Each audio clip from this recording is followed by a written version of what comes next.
పిఠాపురం వేదికగా జరిగిన జనసేన పార్టీ 12వ ఆవిర్భావ సభలో అధినేత పవన్ కళ్యాణ్ ప్రసంగంపై ఇప్పుడు దేశవ్యాప్తంగా చర్చ జరుగుతుంది.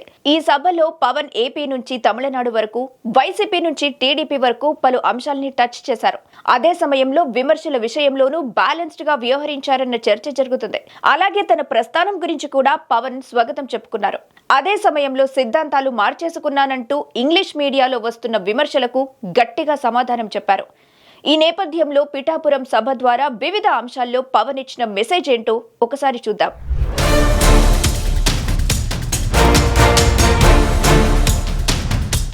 పిఠాపురం సభలో పవన్ కళ్యాణ్ జనసేనను 100% స్ట్రైక్ రేట్ కు చేర్చడానికి పడిన కష్టం గురించి తనదైన శైలిలో వివరించారు.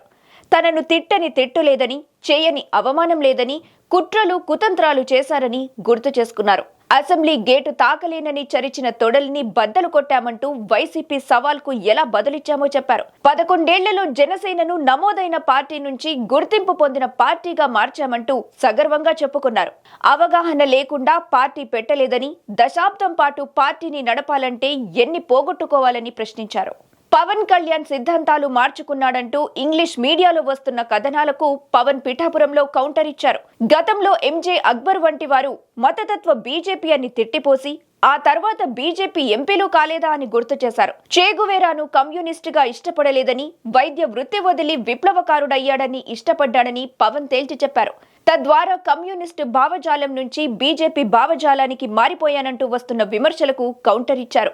ఇక అలాగే ప్రస్తుతం తమిళనాడులో త్రిభాషా విధానంపై జరుగుతున్న రచ్చపై స్పందిస్తూ డీఎంకేకి పవన్ ఘాటు కౌంటర్ ఇచ్చారు. తమిళనాడులో సంస్కృతాన్ని తిడుతూ హిందీని విమర్శిస్తున్న తీరుపై అభ్యంతరం వ్యక్తం చేశారు. తమిళ సినిమాలు హిందీలో డబ్ చేసి డబ్బులు సంపాదించుకుంటూ హిందీని తిడతారా అంటూ ప్రశ్నించారు. నియోజకవర్గాల పునర్విభజనపై రచ్చమాని చర్చ పెట్టాలని డీఎంకేకి సూచించారు. అలాగే రూపాయి సింబల్ మార్చి తమిళంలో పెట్టుకోవడం, నలుపు తెలుపు పేరుతో భారతదేశాన్ని విడదీయొద్దంటూ కోరటం ద్వారా పవన్ జాతీయ భావాన్ని వారికి గుర్తు చేశారు. ఏపీ తెలంగాణ విభజన సమయంలో నాయకుల వ్యాఖ్యల్ని గుర్తు చేస్తూ తమిళనాడుపై సెటైర్లు పేల్చారు. మొత్తంగా తమిళనాడులో ప్రస్తుతం కేంద్ర ప్రభుత్వ విధానాలకు వ్యతిరేకంగా జరుగుతున్న రచ్చకు పవన్ తనదైన శైలిలో కౌంటర్ ఇచ్చారు.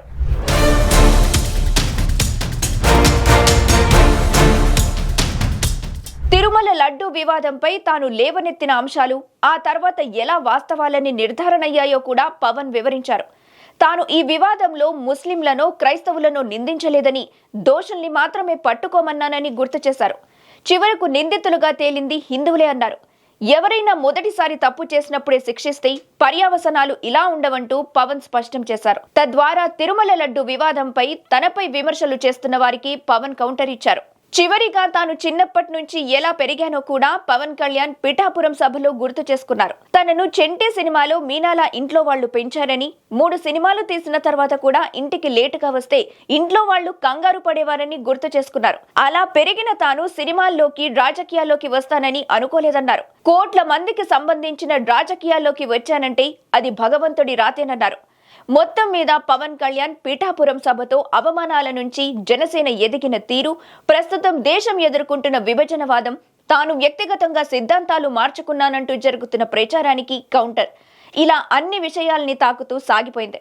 ఫైనల్ గా సీఎం చంద్రబాబుతో పాటు లోకేష్, తన రాజకీయ కార్యదర్శి హరిప్రసాద్ పిఠాపురం సభ నిర్వహణకు సహకరించిన పోలీసులకు ధన్యవాదాలు చెప్పడంతో ఈ సభ ముగిసింది.